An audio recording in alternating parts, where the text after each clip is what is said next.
What up, what up, what up? What's happening, y'all? How we doing out here, my people? Now, obviously, I didn't do this type of news with Chris Paul signing with the Clippers, and that was mainly because I would have had to repeat the same sentiments that I said in my Clippers video that I did a few weeks ago. Like, I would have had to repeat those sentiments over and over and over again. So it was just like, you know what? It wasn't going to be worth it, man. But this is though. Luka Doncic has agreed to a 3-year, $165 million contract extension with the Lakers. And I'm reading this from NBA.com. The Lakers acquired Luka in that February trade for AD. He averaged 28, 8, and almost 8 rebounds per game. So 28 points, 8 assists, and 8 rebounds per game last season with both the Mavs and the Lakers. Him and LeBron will be returning to the Laker court in December. I don't know why I said it like that, but even though it's like, yeah, I'm for trading LeBron. Again, like I said in my other Laker vid, I don't mind if LeBron returns to LA either. So it's just like we can't really lose this way. But and this article from NBA.com also says that Luka's growing comfort with the Lakers was already obvious in his off-season activity. The DeAndre Ayton signing and the signing of Marcus Smart was all of Luka's doing because he wanted to play alongside with those guys, right? And Luka's extensive regimen of offseason conditioning work has also been well documented after the Mavericks' questions about his physical commitment to the sport reportedly played a role in his shocking departure from Dallas. Obviously, you guys have seen the photos. Y'all are, I trust that all y'all are pretty smart. Y'all know the photos.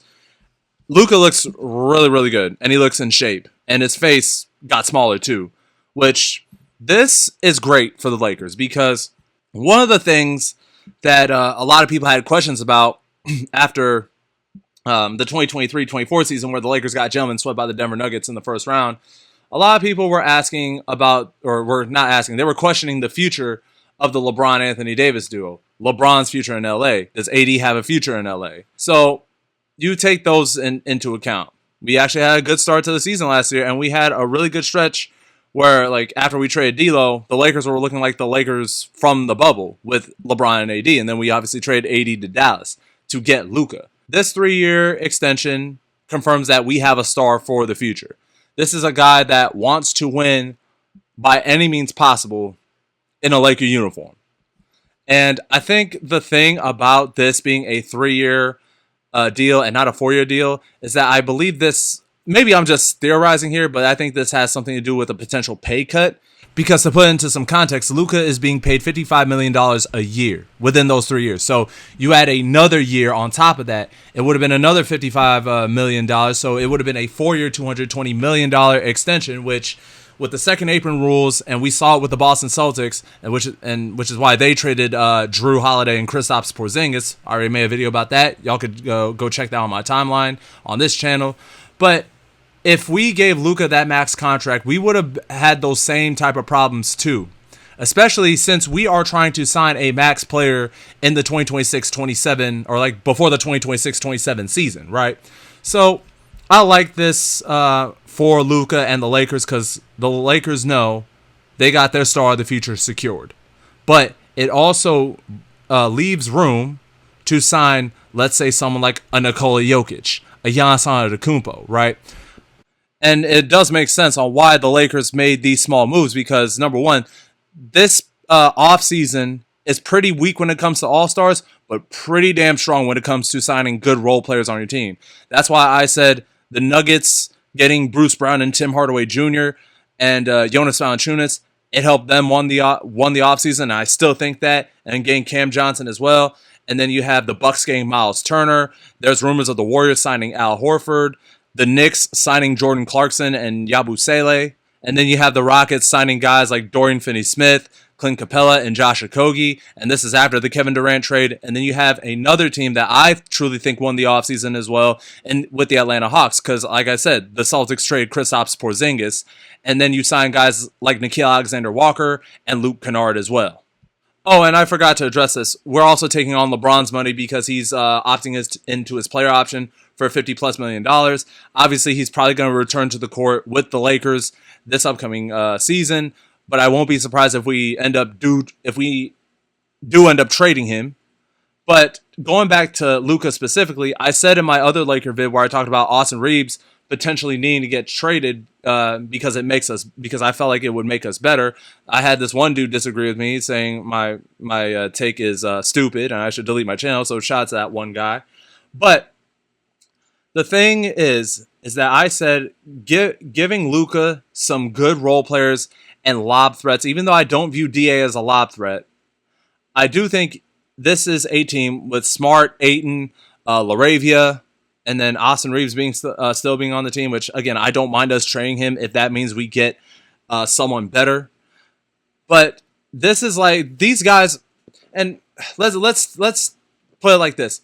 These guys are not the end-all be-alls, right? These guys are not the answers for the Lakers. At least I don't think they are. But these guys are the start of a blueprint of building around a guy like Luka. Because everyone knows, and the Lakers front office made this very clear to LeBron, and they made it very clear with their offseason moves, this is a Luka. Luka's a centerpiece. This is Luka's team now. So getting guys like Smart and Ayton, I think, are good starts to how we could build around Luka. And let's just say DA and Smart do not perform up to standard. These guys are always expendable, and we put them on team-friendly contracts as well. And I think the fact we put those guys on team-friendly contracts allowed us to pave the way to give Luka this 3-year max extension. And I'm going to read this article from Sports Illustrated before I let y'all go. And this article just proves my point that this is a great thing for the Lakers, and this is a great financial decision for both Luka's career and the longevity of the Lakers cap space, right? So in this article, it says, rather than agreeing to a 4-year deal, Luka signed a 3-year extension that includes a player option for the 2028-29 season. This extension will work better for Luka financially in the long run because it will allow him to sign a new contract in 2028 when he has reached 10 years of NBA service time. Wow. I'm getting old. This dude was drafted when I was a senior in high school, and he's close to reaching 10 years in the NBA. That's crazy. Anyways, continuing with the article, once he reaches the 10-year mark, Luka will become eligible for a higher salary than he is now. Instead of the maximum salary starting at 30% of a team's cap, it will be increased to 35%.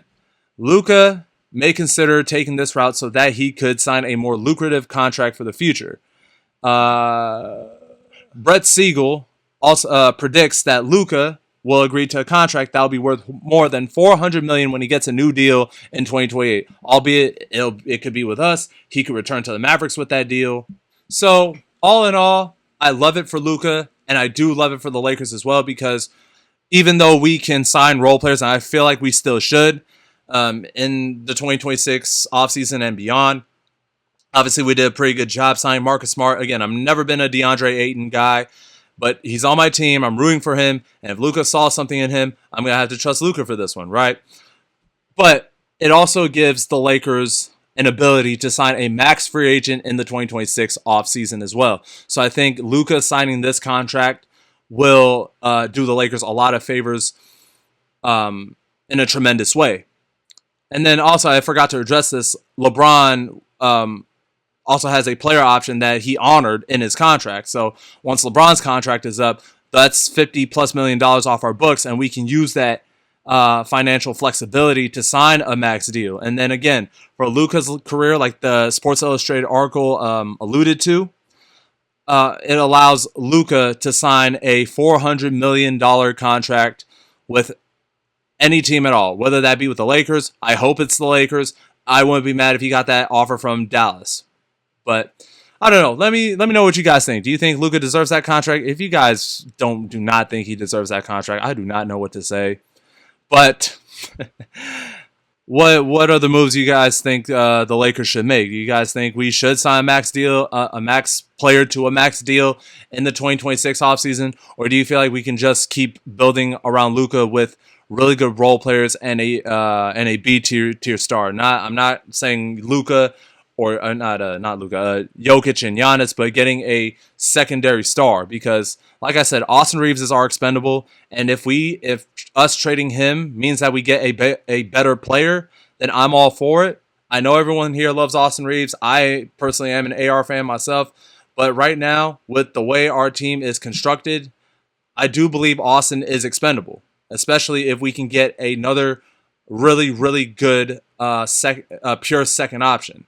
You know what I'm saying? But I don't know. Let me know y'all thoughts about this extension. Let me know what y'all think the Lakers should do next when it comes to building around Luka. But until then, that's the end of this video. I'm X. Deuces.